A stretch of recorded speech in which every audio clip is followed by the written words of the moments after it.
Welcome back to the Conez and Doe Show, the only podcast on the internet that not only supports allowing marijuana use in the UFC, it actually thinks that it should go the full haul. And if you legalize it completely, you can sign me up. I'll get a contract and I will smoke bongs on the way to the ring to fight for you. Well, I think it should be compulsory to smoke weed in the UFC. Fuck yeah. Welcome to the Conez and Doe Show. Get down!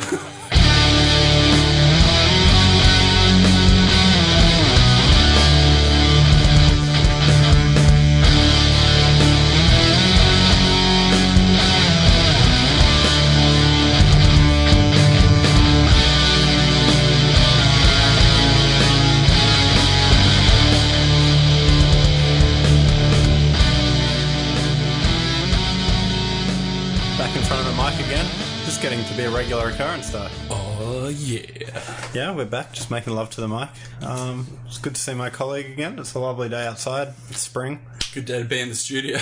Good day to be locked behind blinds. I've made a bit of a resolution, I suppose, after hearing myself talk back. I swear far too much, and you know, I aspire to be like Jesus Christ, not Sarah Silverman, so I've decided to try and rein in my swearing. I don't know how we'll manage. Yeah, Sarah Silverman kind of looks like Jesus Christ. They're both Jews. Zing!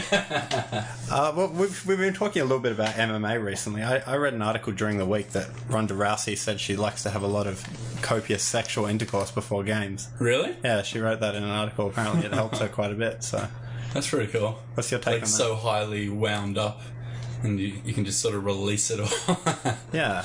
Be at peace with going to the ring and potentially getting your face smashed in. Because I've heard in some male sports that the coaches encourage... They tell you to abstain, don't they? They tell you to abstain, right? They're like, no, it's like letting out your male essence or something. I wonder if that's... Maybe it's just it's that old patriarchal view that women don't have as much of a sex drive when really that's just bullshit. No, it's fucking sexist bullshit. Anyway. No, that's quite interesting. Yeah, wouldn't have expected that, but that's pretty cool. I don't know. Biology will always be a big mystery, I suppose. So what have you been up to this week? Not much, bro. Just hanging out. Yeah, thanks to everybody who's been listening to our stuff. Yeah, it's pretty gold. Cheers for all the views and likes. Yeah, cheers for the views and likes indeed.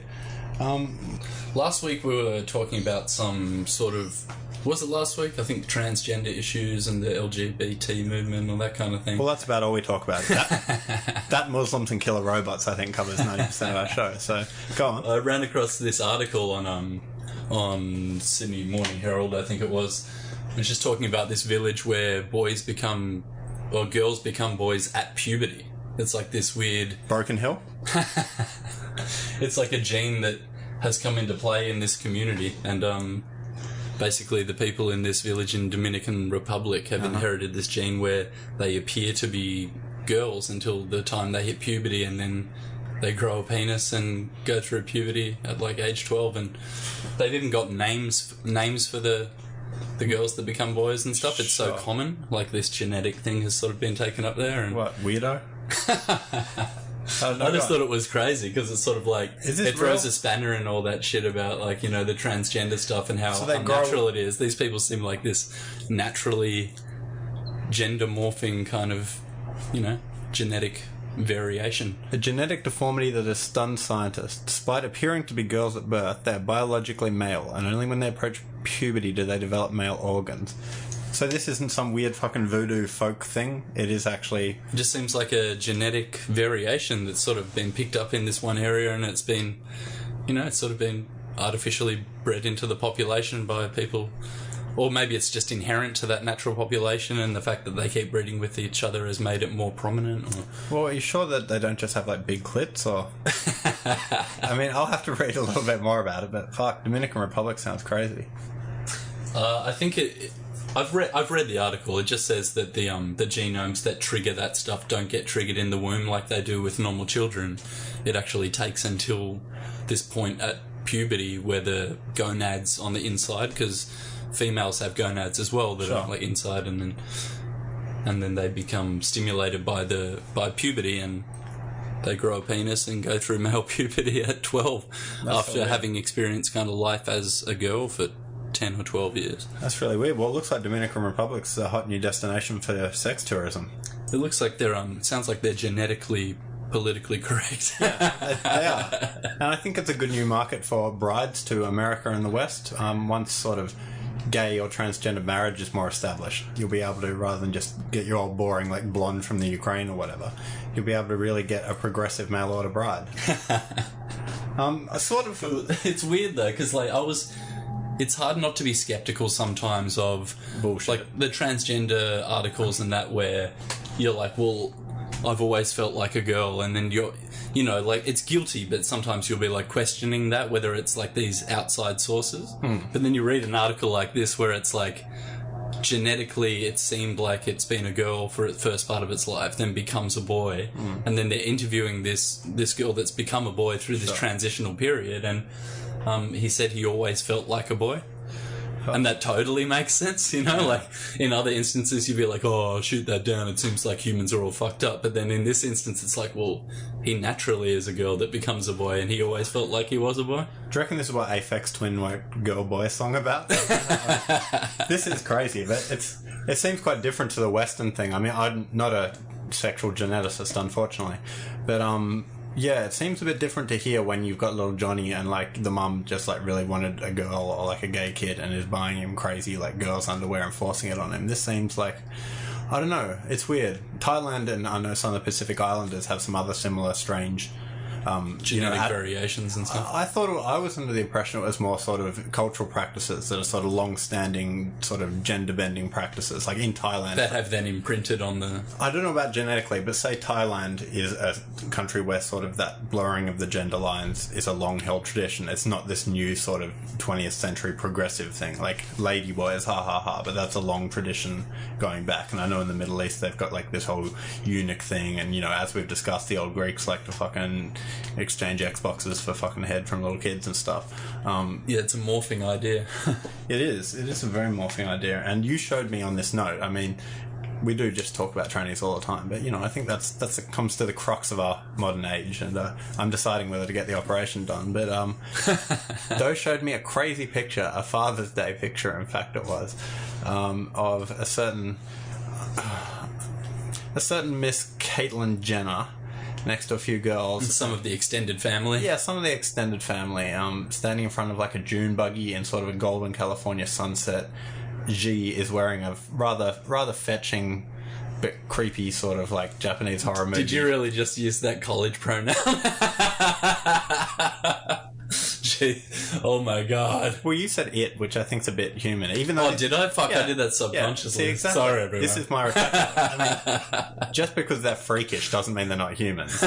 So that's why I want to use G. But I don't know, Kanye's relationship to Caitlyn. I mean, I really would love to know what that's like. That picture's crazy.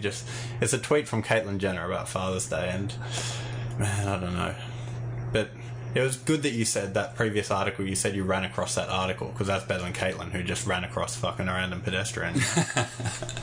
Checking the nail polish. Yeah, checking the nail polish. But yeah, Kanye. What is he? You had a theory about Kanye and some of the other men in the extended Jenner Kardashian family, didn't you? Oh, I thought that I don't want to make it too offensive for everyone, but so maybe turn the volume down if you're easily offended. But I thought that from an outside, objective, callous perspective, like being a bit fucked up and mean here, but you could say that without knowing any of the information, you go like, oh, there's this really dominant male guy that's had this really... A patriarch of the family.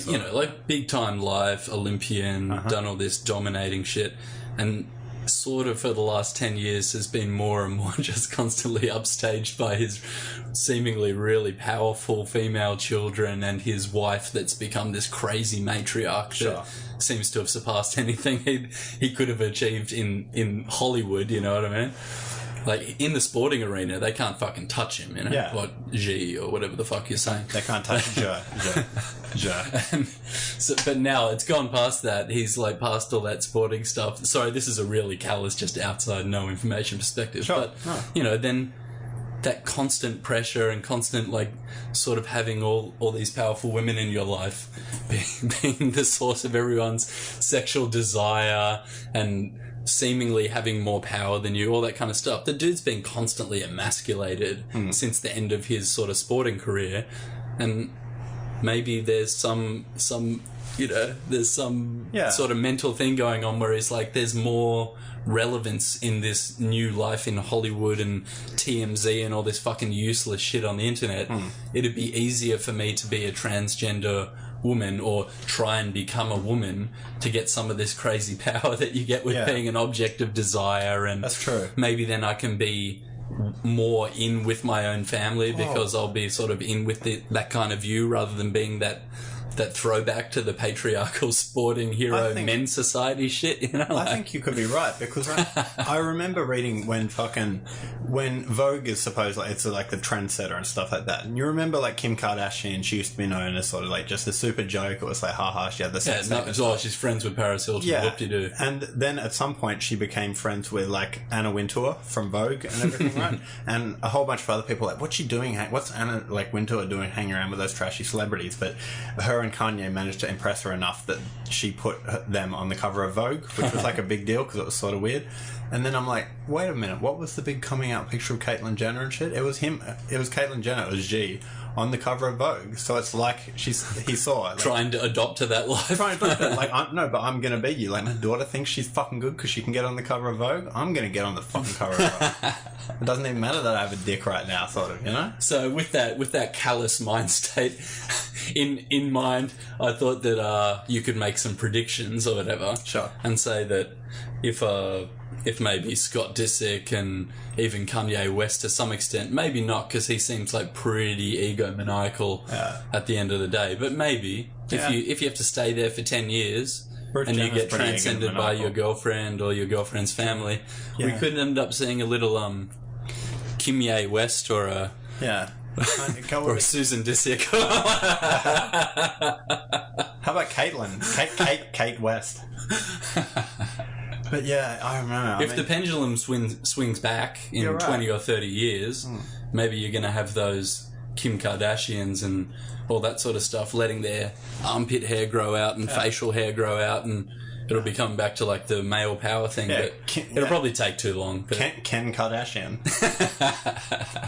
But I quite like Kanye, which fucked me up when I was at doctor's surgery and reading like Who magazine, and it's all this shit about Kim Kardashian, and it's like, oh, her like boyfriend or her hubby, like music guy Kanye, as if he's sort of like just sort of an accessory, and it sort of fucked me up because to a lot of people she is sort of the main event and stuff. She's the talented one. Yeah. She's the talent. But this photo is crazy. It's like Kim, it's Caitlyn, it's Kanye, it's that fucking kid, it's these other guys on a dune buggy in the California sunset. Yeah, it's quite caricaturish. Well, that leads me on to, I mean, another thing I guess we can get off. I mean, we always just talk about the trannies, don't we? So, do you have anything else? Or I can use this as a... No, I wasn't trying to make it that offensive. It was just me pontificating about... It's open inquiry. I don't think we're being hateful, and we're giving them the attention they want so far. It was like a really dry perspective on why he may have made that decision without going into any personal issues at all. Totally. But, you know, while we're on it, I mean, California I want to talk about. It looms pretty large in our consciousness. We were just watching a thing about Back to the Future. It's a home to the Dream Factory, Hollywood, and everything else like that. Fuck yeah. And I've also heard the theory that, like, everyone from California is a little crazy. And I think part of the reason someone offered this theory that is quite good that I haven't heard of it is, you might know that line from fucking, I hate to resort to it, but Californication by the Red Hot Chili Peppers. And he's like, it's the end of Western civilization. It's sort of the farthest west that Western civilization pushed. And all these sort of pagan and Nordic ideas from Europe, especially from the Germans, you know, that old sort of pre-Christianity pagan type stuff, especially or Stonehenge in Britain, all these solstices and things like that, is that in California, as civilization expanded there, they found sort of an environment that was like that permanent sort of midsummer night twilight weird pagan sort of stuff that they had in Europe, which they only got one like every now and then, but all these cold winters. So it was sort of like this amazing sort of like light and climate and everything like that. So you've got that on one side. And where it never really gets full-blown winter on you. Yeah, it never gets full-blown winter. You can sort of always have your little naked forest fires and yeah, shit. your naked forest, there's mountains, there's things, it's all very like sort of, you know, spiritual, the climate, it's like very healthy and stuff. So that combined with also another trend of European civilization towards those carrying on the sort of the Roman and then the like British Enlightenment and European Enlightenment thing is that it was a project by the time they reached California to all those people that had ideas in the Renaissance of Roman society and stuff had a virgin sort of land, I mean, apart from a few Native Americans and stuff, to sort of rebuild that Western, that new Western civilization, but not amongst sort of the dark, dank places of like Europe and everything, but amongst this Roman sort of Mediterranean, brand new, untouched climate to create a new sort of Rome.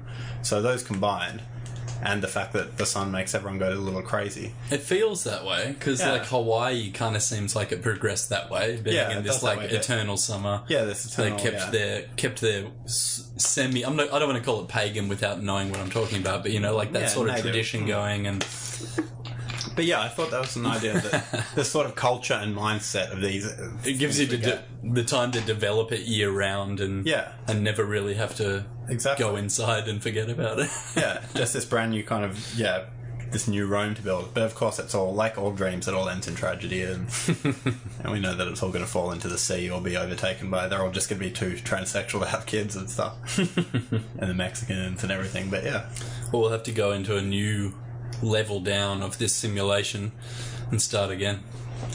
Yeah, that's probably headquartered in California, isn't it? Silicon Valley.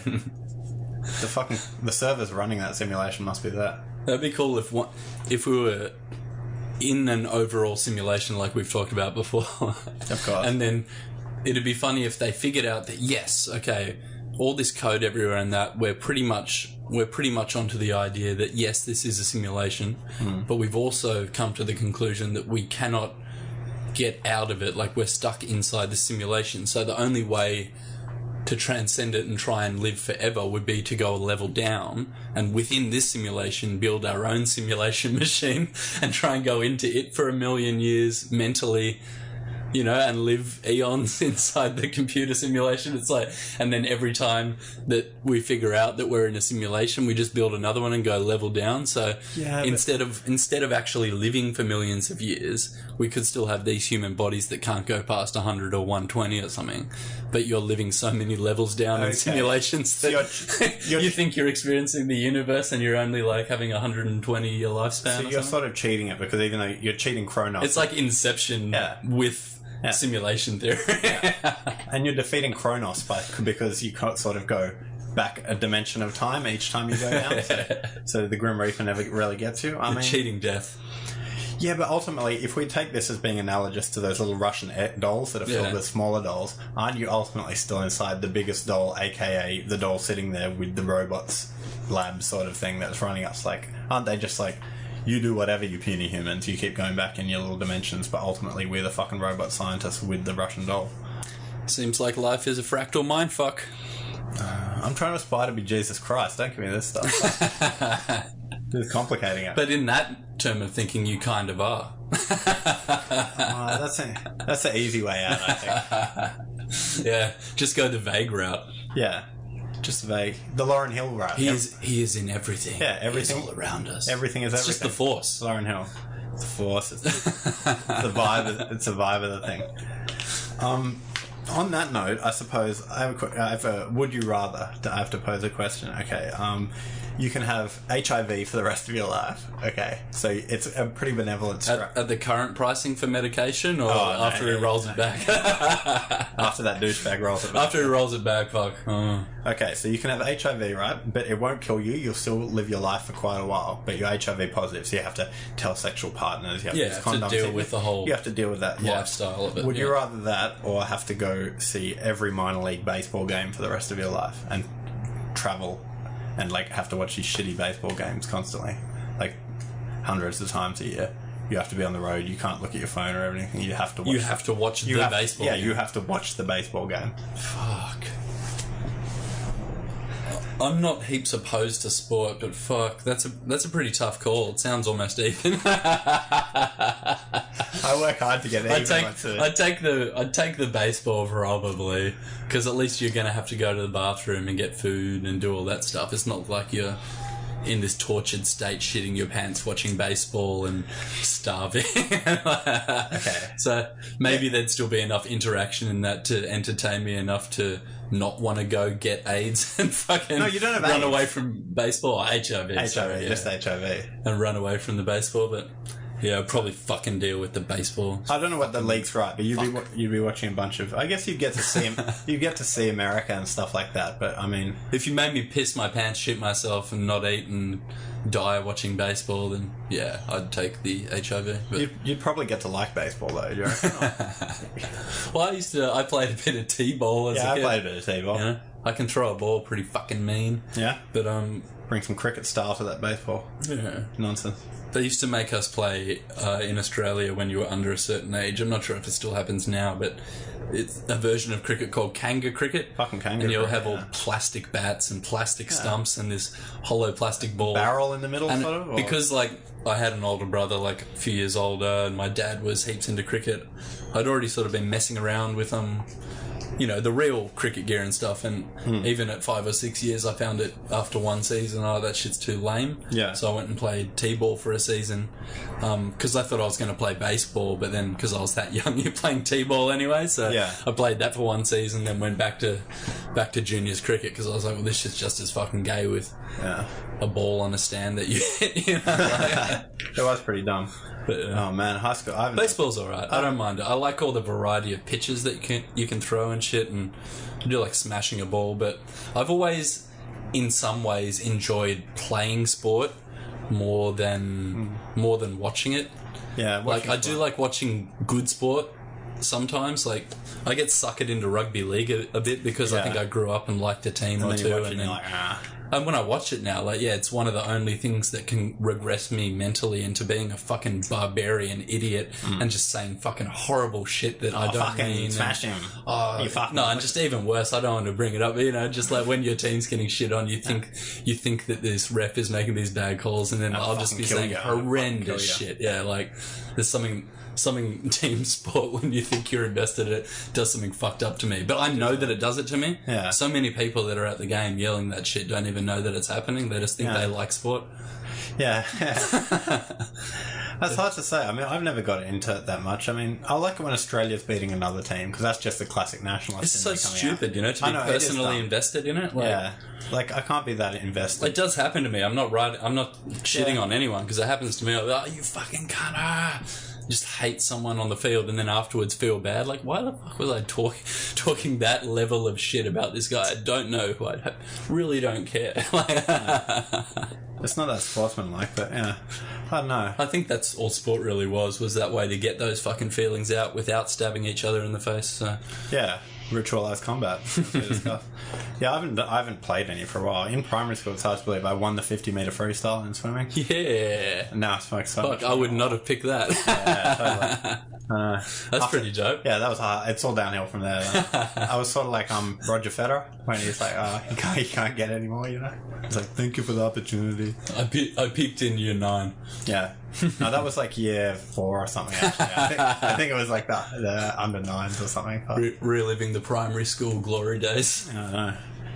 As Bruce Springsteen says, the glory. Or is it elementary? Is that what it is? Elementary school. In America? Yeah, I think elementary. Is that infants? Is it still infants? Or? Infants, isn't it like kindergarten to 3, and then, I don't know, isn't infants part of primary school? K to 2 is infants over here. They're all potential victims to me, so... Of my swimming skills. Even if I smoke, I still reckon I could beat him in a race these days. I've been to his place, and he's got a Macca's playground in his backyard. It's pretty hardcore. Whose place? Who's got a Macca's playground? Is that in Picton or something? Damn it. Oh man. I've got a quote of the week here too.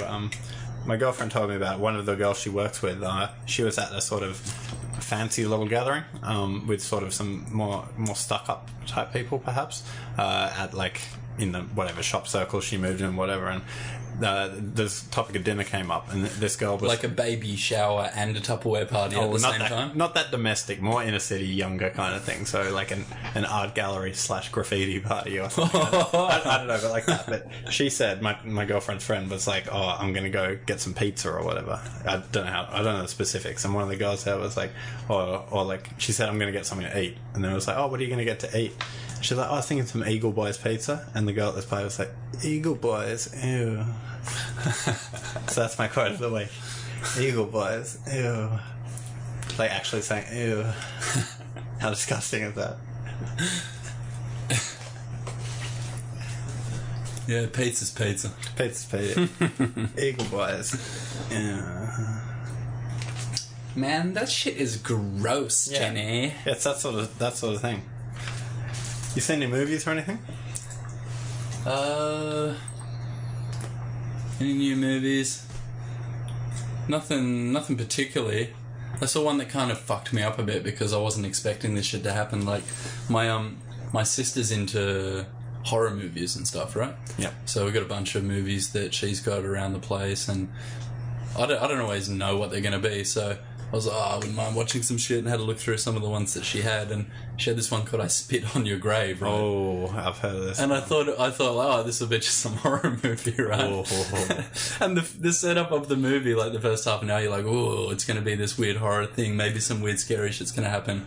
And then basically for like 20 minutes, this girl just gets gang raped. Yeah. And then it goes on like it felt like it was like an hour of the movie or half an hour, but I think it was only like 15 minutes or something. But the way it was directed just led up to this thing, and then the second half of the movie was her revenge killing all these guys for gang raping her and doing this fucked up shit to her. And it's shot in that sleazy and 70s way. There was one part in the movie where this guy was like, sitting. He's mentally retarded or something. He's sitting in the bushes and thinking to himself like, oh, the chick's still alive, because they think that they've kind of killed her because she's fallen into a river and drowned. And then the retarded boy sitting in the forest like, oh, I think she's alive, sort of thing, without anything being spoken, looks over his shoulder, and there's this like zombie looking version of the chick, like this really kind of scary jump scare thing. And that was the only thing in the entire movie that was like remotely horror. I'm not saying that it was advertised as a horror thing, but I went into it with that preconception, So yeah, that was the only thing. Apart from that, it was just straight up like, oh shit, what the fuck is this? I've seen that, and you know where I found out about it? It's that fucking Simpsons episode where Lisa's a vegetarian, and she finds out Apu's got the like vegetarian rooftop kind of thing. It's where like Paul and Linda McCartney are there. And he's like, I can come up here to watch movies, and looks over, and the drive-through is advertising I Spit on Your Grave. Really? Yeah. So I'd heard about it from that. It's fucked up, I know. Is it an old movie as well then? Yeah, it's from the 70s or something. Oh, I watched the 2010 version. Oh, really? Okay. Yeah. They remade that? Oh, dude, it's brutal. Well, the fucking original was fucking brutal as well. Is it the stuff I was saying to you? Is that exactly the same? And it's done in that weird like Texas Chainsaw Massacre 70s film style where it's like everything looks like sort of it was quite gross. It was sort of like if it's older then, because I saw the 2010, I was like, oh, this is like The Hills Have Eyes, but it's almost like The Hills Have Eyes is a version of that from the 70s kind of thing. I mean, fuck, it was gross though, but it was just like I was expecting, some shit to happen and then like some demons to possess some shit, or the chick would die after she gets raped and then comes back as a killer zombie or something. But it was just like, nah, this is just straight up sort of with horror. With horror, isn't it man that contains the greatest? It was like anxiety core. Is it not man who contains the greatest evil though?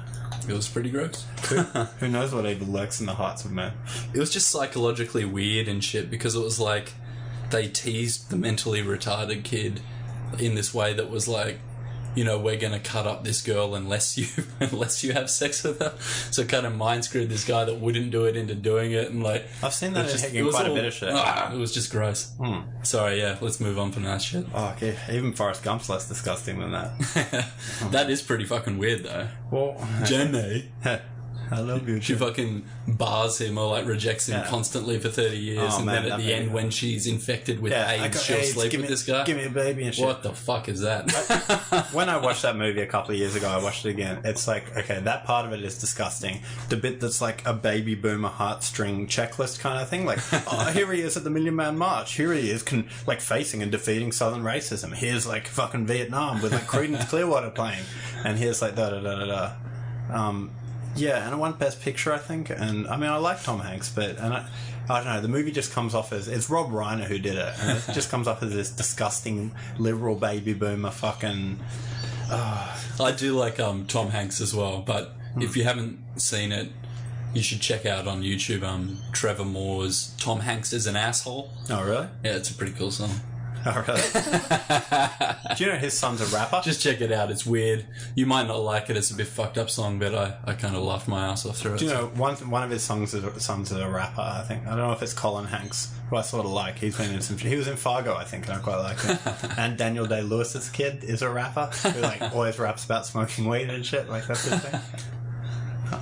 But you know, it must make Daniel Day-Lewis proud. Yeah. Well, I read this in a biography of Stalin. It was saying that Stalin and Roosevelt bonded at a thing because they both had troubled kids who were like alcoholics and stuff, and it is sort of hard when you have a Titanic father or someone like that. That you can never eclipse. Yeah, like I'm 30 and I've left my dad in the dust, so... Sorry, Dad, if you ever listen to this. That's not strictly true. But yeah, that's the point, I think.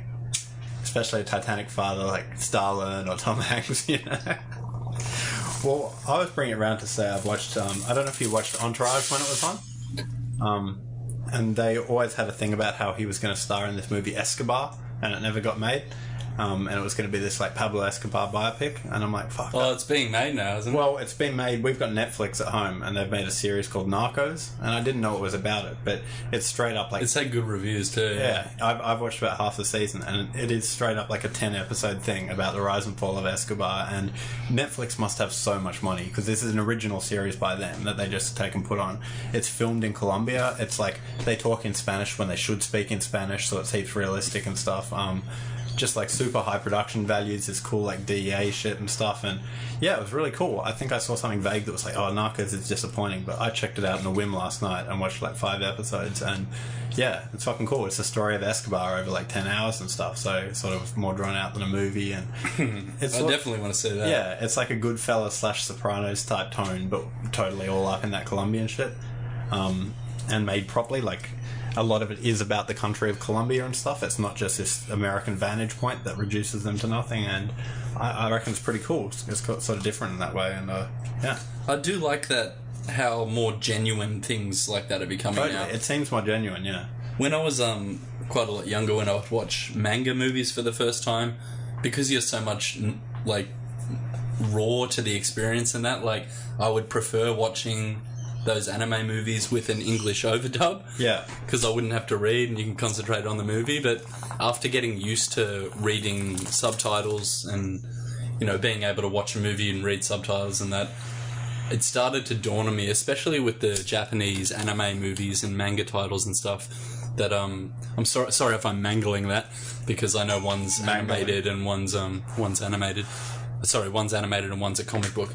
But I started to enjoy the voice acting of the Japanese actors way more, because when they were doing it, they were actually in character, they were doing this shit, and then I found that when I go back and watch there was one called Space Adventure Cobra that I saw on SBS when I was a kid, and it was the overdub version. I was like, this movie is great. And then when I downloaded it like 10 years later, I couldn't find the English dub version. Oh, it was kind of shitty because I wanted to watch the thing that I watched. And then when I watched the Japanese version, it was so much more authentic, because like the way they were saying shit was reflecting the scene. It sounded like when I went back and tried to watch after that, because I found an English version, that it's just these people in a studio just reading the shit back. Yeah. And then they just try and match it to the thing, and it just... Yeah. You get the kids always sound so immature. It's like Mila Kunis and Hugh Jackman in a studio booth in Burbank, like doing it, and you're like, oh, that's not a good example of that is Shinji in Evangelion. Mm-hmm. Like in the English version of Evangelion, the kids in that, they all sound really kiddie, and when stuff happens, it doesn't sound that dramatic. It's quite cartoony. Yeah. And when I went back and watched Evangelion all in Japanese, it's a lot more dramatic. Yeah. And yeah, I think something gets lost when they try and do that overdub shit when the actors don't actually understand Japanese or don't understand what's happening in the entirety of the movie. But like in Narcos, if the Colombians were like speaking to other Colombians in English, like, hey, I'm trying to get my goods through here, you'd be like, oh, that's a little bit lame. But that's straight up Colombian actors like doing it in Spanish, and and you just read it and sort of get to know it a little bit and stuff, and it really gives that sort of sense of the locality. So yeah, enjoyable. I guess the middle ground would be have you ever watched Vikings? No, I haven't. I've heard of it. Because they sort of mix it up. Like, it'd be quite hard to do an entire show like that where you're speaking funks or whatever, the Scandinavian type languages that are probably quite difficult if you're not native to them as well.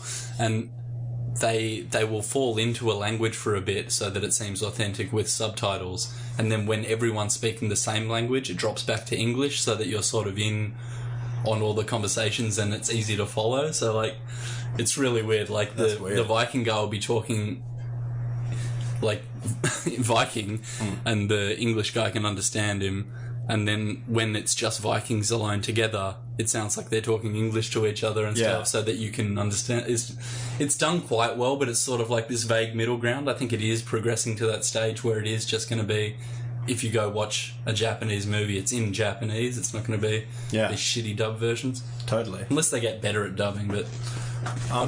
if you had to fuck, marry, kill Diane Keaton, Meryl Streep, and Helen Hunt, I take your point about Japanese language, by the way. I just thought I'd ask this. Oh. Helen Mirren. No, Helen Hunt. Helen Hunt. Yeah.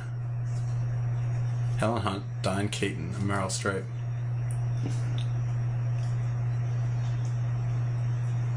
I don't know them well enough, so I'll just go with my gut and I'll say kill Meryl. Who were the other two? Helen Hunt and... Well, it's a trick question. They're all the same person. Helen Hunt, Meryl Streep, and who? Diane Keaton. Diane Keaton.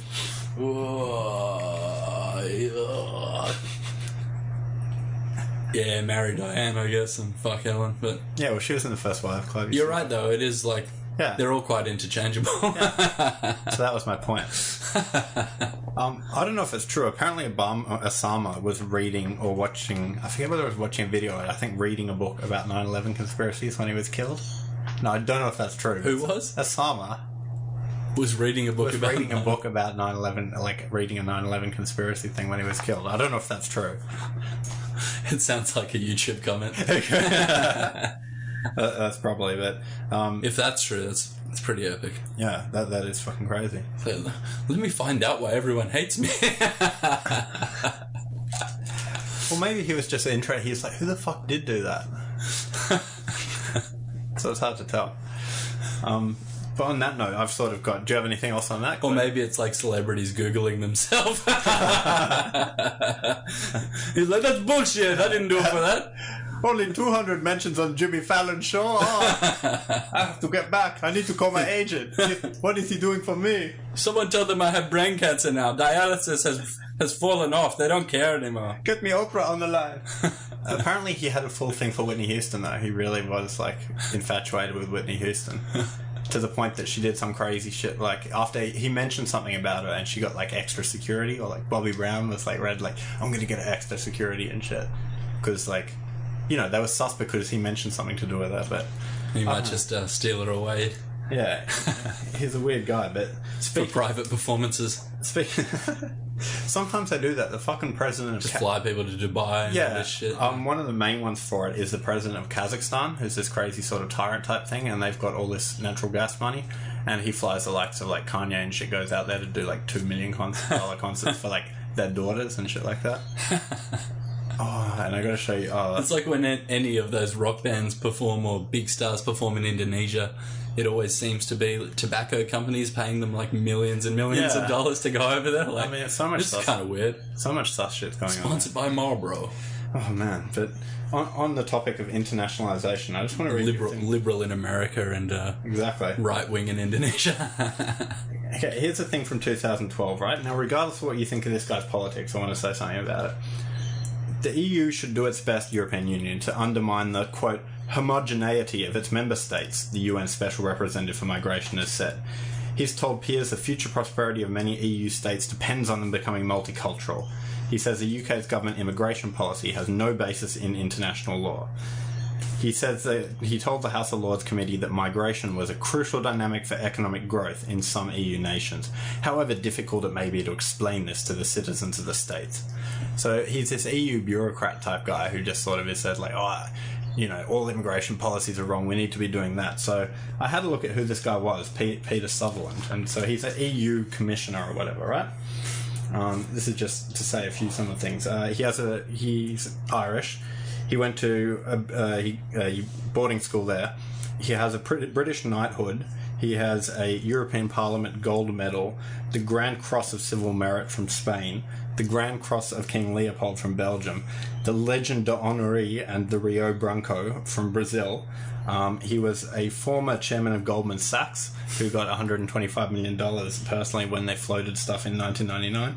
He's on the Council of Foreign Relations. He's the chairman at London School of Economics, which received millions of pounds from the Gaddafi government and gave a PhD to Gaddafi's son. He was on the chairman for BP. He was on the chairman for Delta Airlines, the Council of Foreign Relations, and he attends meetings of Bilderberg and the Trilateral Commission. So that guy's in.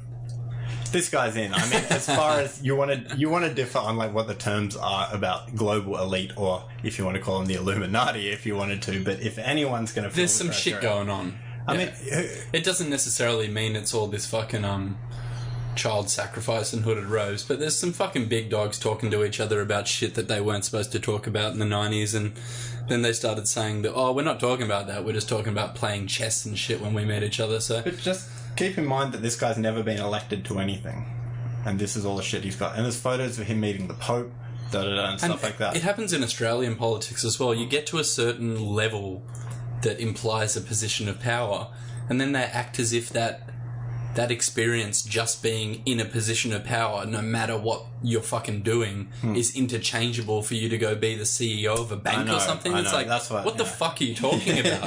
Like, and it's like, it's obviously just this incestuous handshakes and fucking get my step auntie or like, all this fucking weird relations. I'll get them into this position and just all the fucking back scratching and shit that goes on. It's inherent to it, but what I want to know is it's like sort of with money, everyone does stuff for money, but in terms of just like, what does this guy believe? What is his political ideology and shit? Like, what the fuck are you doing?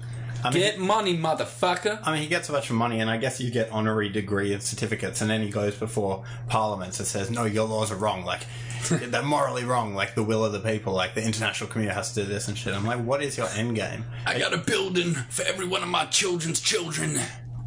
Exactly, that's what he wants, ultimately. Buildings for every one of his children's children. It's an immortal technique. Exactly. But, I mean, this guy, I'd like to sit down and have a conversation with this guy and say, look, what are you playing at, buddy? What's your dealio? Peter Sutherland. So, if you hear this, I have been murdered by the Illuminati. Fuck. If your car explodes. Oh man, I get straight out the front. That'll be Narcos Colombia style and shit. Oh, Pablo Escobar. You don't have a Volkswagen, do you? Pablo Escobar, I'd read about this and they did this in the actual show, but it's true that ultimately they got all this evidence on him when he got too big and kept it at the Supreme Court at the Palace of Justice in Bogota in Colombia because they figured it was the only place that was incorruptible in the country, like locked in these vaults. So Pablo, kept all the evidence against Pablo. Yeah, that they were going to prosecute. So they're like, how the fuck are we going to get out of this? We're going to get extradited and stuff. And Pablo basically has these links with M19, who is a communist guerrilla movement. And, they'd had run-ins before, but then the M19 guys stole the sword of Simon Bolivar, who liberated Colombia from the Spanish, and gave it to Escobar as a present. This is true, and he works with them. He gets these M19 guerrilla guys to stage a military revolutionary-style assault on the Supreme Court. In the process, half the supreme judges in the country get killed, but ultimately the main aim, it's all like just to burn all the fucking evidence to burn the fucking burn all the evidence, all of Pablo Escobar's evidence. He meets them afterwards and just kills them. He offers, I don't know if this bit's true, but in the show, he offers the leader of the kind of revolutionaries back the sword, like, oh, this is for you again, I return it as a gift. And they're like, thank you, we'll work together. And then, they just mow him down and take the sword back. And the money. So Pablo Escobar is pretty epic. I mean, blowing the fuck. That just wouldn't occur to you in like a quote-unquote normal country. Like, oh, we're getting busted. Like, oh.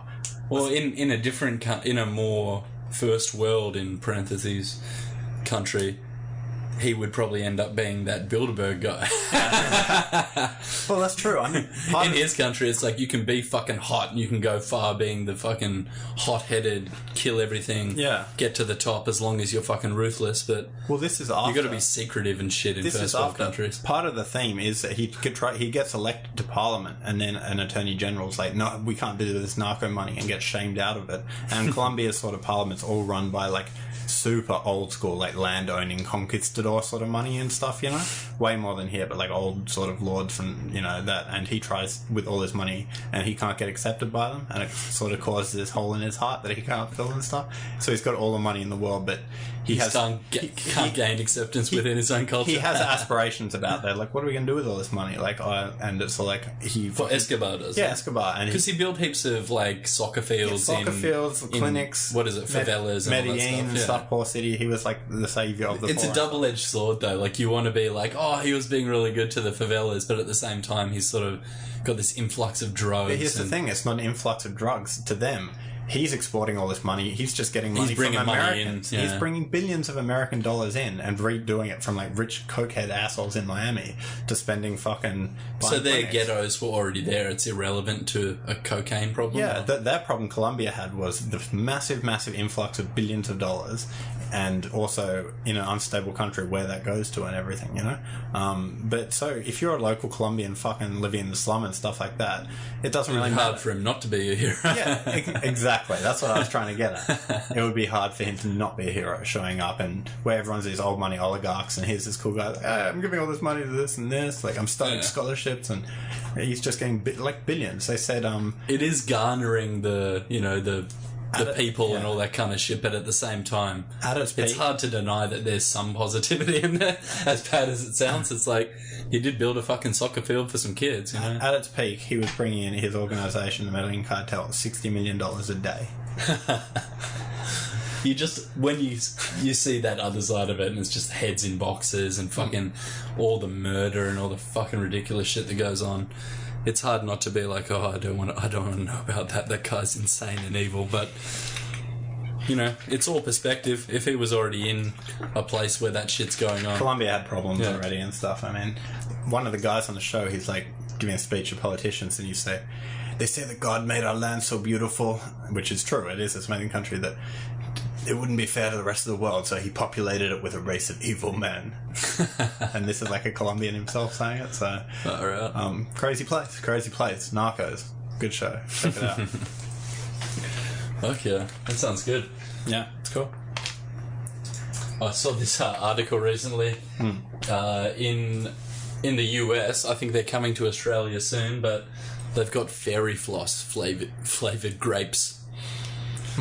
They've done this genetic variation stuff. It's not like genetically modified. Like, oh, we're fucking with the genes on it with these syringes and da-da-da. It's just the way that you would splice plants normally. I think it's like breeding plants together, finding the one that tastes kind of more like fairy floss, breeding it with another one, and then getting it all the way whittled down to this one that ends up tasting like fairy floss. It's not getting this crazy like factory fairy floss syrup and sort of. It's sort of like artificially selecting it and genetically modifying it, but over generations by crossbreeding. Well, where does the flavour of fairy floss come from? What do they put in fairy floss to make it taste that way? Isn't it just like sugar? Basically, it's sugar, right? Maybe it's just a super sugary grape. I thought that sounded fucking dope. Imagine if it's just as it's hard to believe that would be the same nutritional value, but if they are, damn, that'd be pretty cool. Fuck. Like Peking duck flavoured chips I got. They're pretty underwhelming though. Grape flavoured fairy floss I could understand, but fairy floss flavoured grapes. It's kind of cool. Yeah. Eating fruit instead of pure sugar. It's got to be better, right? Some people go to that extreme where they're like, oh, if you have too much fruit, it's the same as having all this like way too much hectic sugar. But well, it is, right? At least it's more natural than just straight up refined sugar. Just eating plums every day and stuff. Yeah. So that sounded cool. Oh, the other weird thing was, you remember the song The Macarena? Of course, I do, yeah. Did you know what the lyrics are about? No, I didn't, but I would be interested to find out. I'd never given it much thought. I didn't know what they were about either. And this is the one that's like, hey, Macarena. Hey, Macarena. It's pretty shit. I hated it when it came out. But basically, there's been a translation, and then the newer version that we heard when we were growing up, I think, was this even more recent translation. So.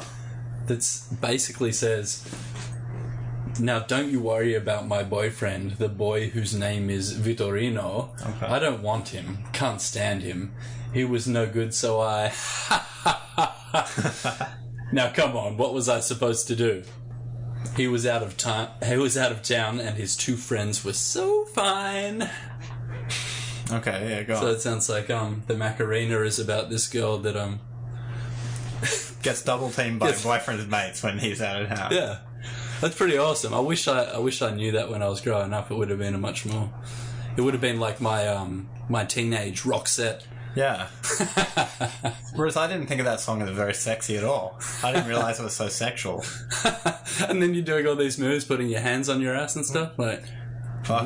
What is it? Is it Brazilian or something? I bet it is. Those degenerates over there. It's in Spanish. Where is it from? Yeah, his two friends were so fine. Yeah, I remember that. I can't believe we haven't asked that. I don't want him. I can't stand him. He was no good, so I... It may be from Spain. It doesn't really say in this article, but I just thought that was pretty awesome. That I was like, oh, this song's so lame, and like all the girls are dancing, you know, in that like immature mind state, like this song's gay. It's and fun. Then you look back at it now, it's a fucking raw dog song about double teaming and shit, like, and it's empowering the girl as well. Like, I don't give a fuck. I'm gonna fuck your two friends. Man, if that song's going to come out of anywhere, it's going to be Brazil or something. No, Brazil's Portuguese, though, isn't it? Isn't it? Oh, it's Spanish. Yeah. Fuck. Either way, that's fucked up. But I noticed that the headline for it is 90s kids lose their innocence. And, like, when listening to it, which is like, you know, whatever. Well, I just lost my innocence. Yeah, oh man, I did. That chick lost her. I she was very innocent before she did the Macarena. But... in Eyez Base, the producer type guy is like a mad fucking Nazi, like neo-Nazi. And he really is. Yeah, and he has been since back then, like all involved with like the Swedish neo-Nazi sort of like industrial scene and shit. And even back then, I think it was involved. That's heavy. Yeah, and I heard some recently, and it's like this. I saw the sign. Fuck! What kind of sign did he see? Was it a swastika? Jesus! Fuck it! Opened up his eyes. Fuck. And fun fact, that was the first album I ever bought. Oh, that's messed up. I had crazy shit. Before I got into punk and sort of more down that track, I had crazy shit. I loved Michael Jackson as a little kid. Eyez Base I got into. And once when I was like, I would have been about 9 or something, my parents got me Gangsta's Paradise by Coolio for Christmas. That was the first rap album I had. And it was all this crazy fucking obnoxious shit. I don't know. I guess they just had Gangsta's Paradise and bought it for me, but it was pretty fresh. I was, when I was 10 or so, I'm pretty sure... my parents were good at following through with stuff that I would ask for occasionally. And I asked for the Rage Against the Machine album. Oh, that's pretty cool. When I was about 10, when it just came out. And they got it for me. That's cool. And it had the full version of Killing in the Name with the special end sequence. A special end sequence. Oh, that shit was so badass when you were a kid. But it had already been bought for me, you know, and then I'd already listened to it and it had the bad words. So, like, you know, it's done now. So I was rocking that shit for a while. It was pretty badass. Oh. That could have fucked me up in some developmental stage, right? Fuck you, I won't do what you tell me. Yeah, I heard it around the same time. But it's hard at this age to grasp. But we never used to hear that end bit on Rage and all that stuff. Yeah. You know, and on the radio, you'd have to stay up real late to get the uncensored version. I remember listening to shit on the radio with a tape player to tape stuff and shit off like the Hottest 100 and everything. So that was a good one, but the biggest con that afterwards, one of those ones where you're a kid and you're like, oh, I feel bad now. But I was sick from school when I was in May. Like, it must have been between year 2 and 3 or 4. So I think it was before this Rage Against the Machine shit. I was probably about 8 and maybe 7. And my mum's like, oh, do you want to get a video? Because I'm like, oh, sick, coming home from school, or maybe going from dropping one of my brother or sister to school, and then I'm on my way home because you can't stay at home. When, you know. Sure. can you get me RoboCop? Okay, cool. And she went in and got me RoboCop without checking, like, the cover. Just like, do you ask them, like, do you have RoboCop? And they're like, yeah, we got RoboCop, and just gave it to her. She just, took it out in the bag. And when I took it home, then she looked at the cover, and it's like, R-A-T. She's like, what? And I'm like, oh, sorry, I thought you knew it was, because my brother and dad had it last week. I thought you already knew it was rated that, like, totally straight up kiddie lying and stuff. Sure. And then, I thought you knew. But then it was cool. She's like, oh, we've already got it now, so you may as well watch it. Like, That's cool. That's cool. I remember two movies my parents wouldn't let me watch. And they pretty much let me watch both things they trusted, whatever I grew up. And for some reason, I don't know why exactly, one was on video and one I wanted to hire, but the two movies I distinctly remember not being allowed to watch were The Craft and Once Were Warriors. I don't know why, but they really didn't want me to watch those. Once Were Warriors is the first one, isn't it? Yeah. With Jake the Moss. Yeah, Jake the Moss, yeah. Yeah, exactly. it's pretty intense. It's pretty intense, but they built it up so much that it was sort of like an episode of Home and Away for me. What age were you around the time? I guess there's probably some... you don't want to fully smash your kid's head with heaps freaky shit when they're in their developmental stage, but if it is years and years long, it's like kind of hard to avoid some of this shit. Yeah. But I mean, how... You know what I mean? Like, did they really... I can understand them not wanting you to watch a movie with a pretty fucked up rape scene and people killing themselves and shit in it, like, if you're, like, 8 or 10 or something, but... Yeah. I never understood when parents didn't want their kids to watch, like, Terminator 2 or just something that's so fantastical. Yeah. Maybe because of the violence and shit, but... I think that was mainly more religious families and stuff. I figured they can't really talk because the baby boomers already like trash traditional morality with their fucking rock and roll and stuff. So it's a bit rich of them to be like, just like as if they're these good Christians and shit. You're like, sex in the street and shit. Yeah, sex in the street, like fucking in Woodstock or doing whatever. Mud fucking. Yeah, mud fucking. Like, we voted for Gotham, and all this shit. Like, I remember when Kennedy died, man landed on the moon. You're like, that didn't even happen. You fucking acid soaked fuck. What's so bad about The Craft, though? What are they doing there? I don't know. It was just, I don't know. My mum in particular had an aversion to it. And I guess it's kind of weird. It's kind of weird, but they let me watch any other shit. But I don't know. Maybe she just thought it was trash. She was like, "Don't watch that trash." That's probably a good call. Or it could have been. It looks pretty fucking trashy. Although she could have had some old fucking residue Catholic sort of thing, like, oh, this like not liking this occult sort of thing. Like, she wasn't practicing, but just like, it just puts me off. Just listen to these fucking little sluts doing their magic. My son's not going. He shouldn't watch this, But yeah, I saw it and it was pretty good. Oh, I did see another movie the other day. I rewatched it. My girlfriend suggested Fear with Mark Wahlberg and Reese Witherspoon. Where she dates him and he's a bad boy and stuff. It's pretty cool. And I haven't seen that forever. The dad's the guy from CSI, and he does his fucking little glasses moves at certain times. Like he picked it up in there. Oh, right. But yeah, that's about it. Did you hear this thing where I think recently they figured out the piece of genetic code that like enables the Eyez virus, right? They have? Okay. Yeah, so they've been weaving a piece of that DNA. You know how they build like carbon nanotubes and stuff with these hectic machines? So they've been weaving a piece of this DNA of the Eyez virus, and soon the strand is going to be so large that it's going to be the first true Eyez quilt. So what's it? It's strands of DNA, is it? And it's just complete bullshit. Comprising. No. No, I think that's a progressive measure. I think that's good what scientists are doing.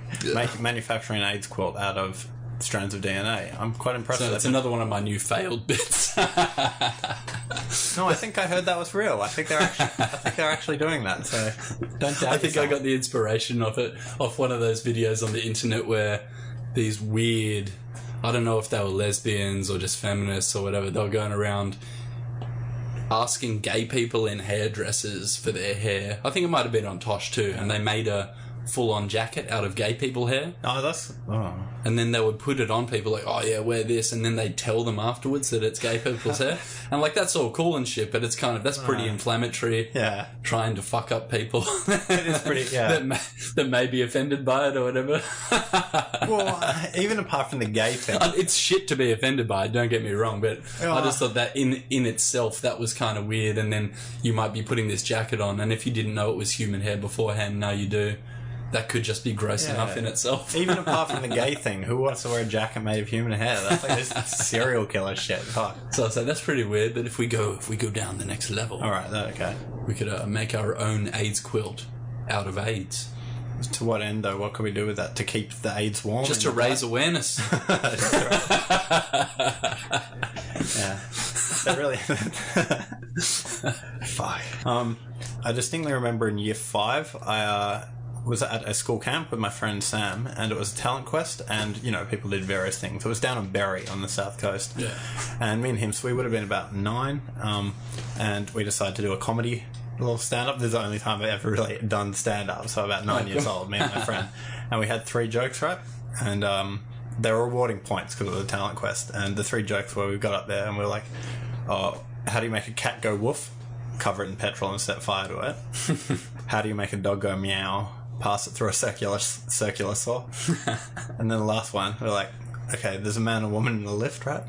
And, they look at each other, she gets in. Suddenly the cable snaps and it starts plummeting to Earth, and they know they're gonna die.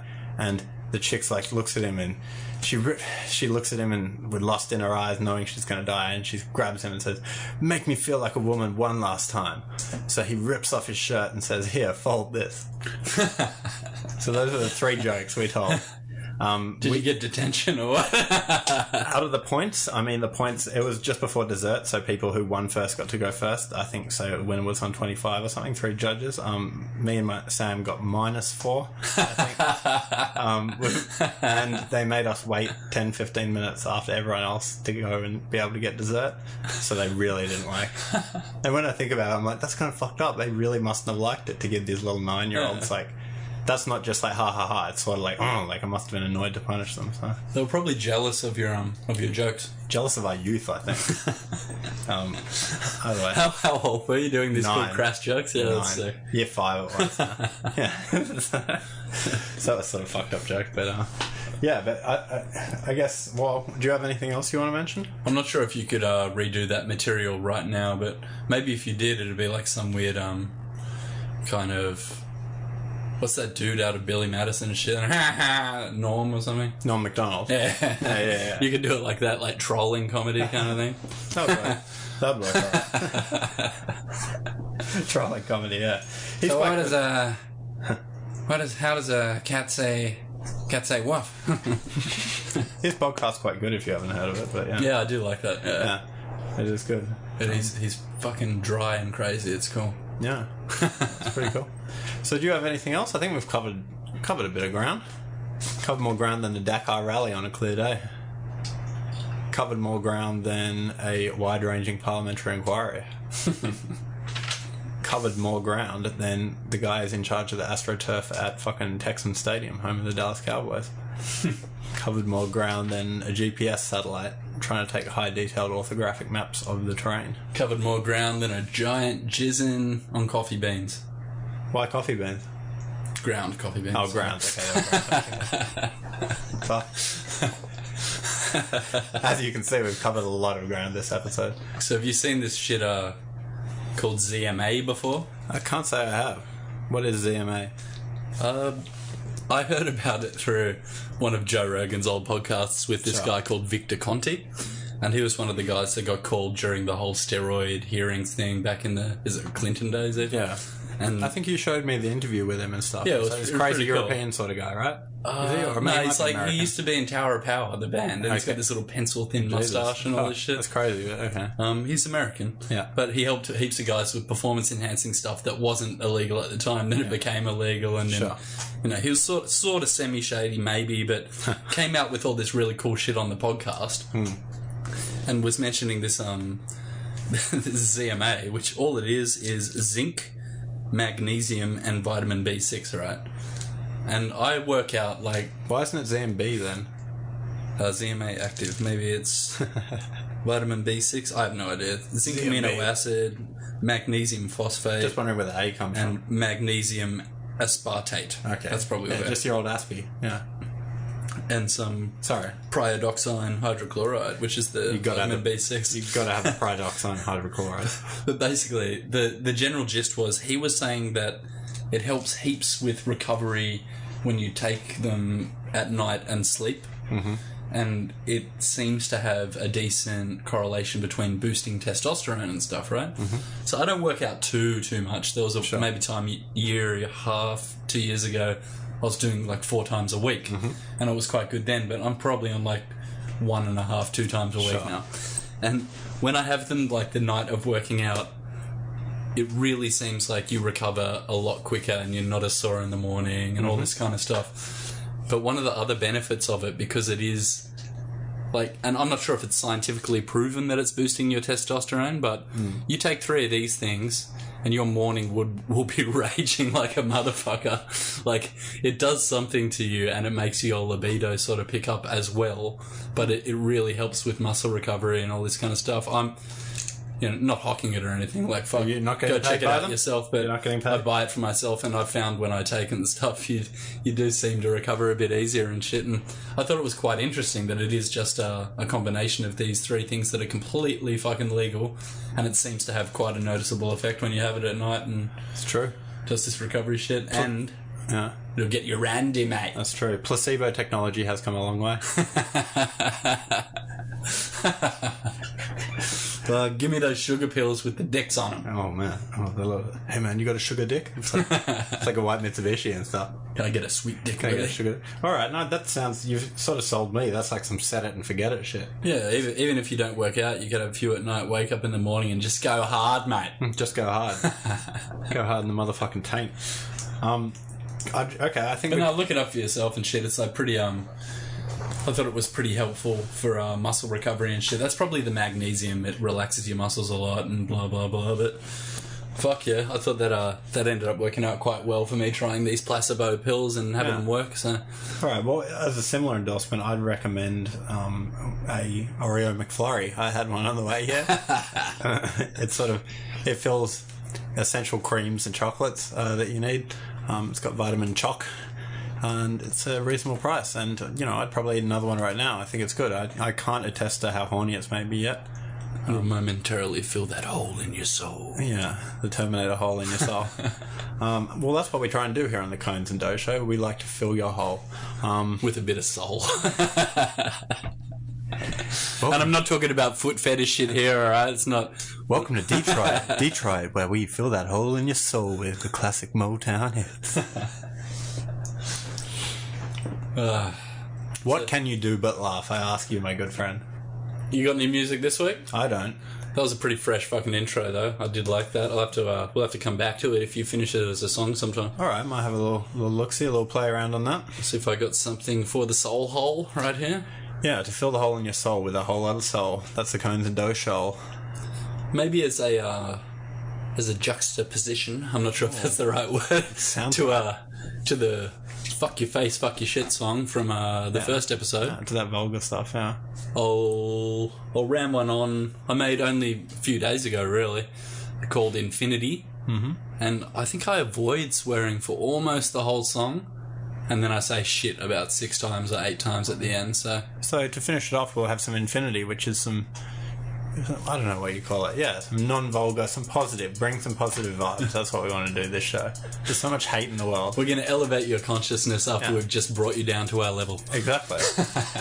We're like the Sergeant in Full Metal Jacket. We're going to break you down, make your sister give us a rusty trombone, build you back up as soldiers. You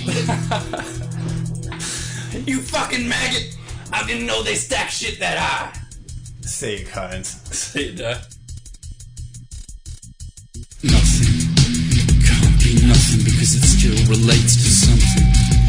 And I'm a part of something, so I'm never really nothing.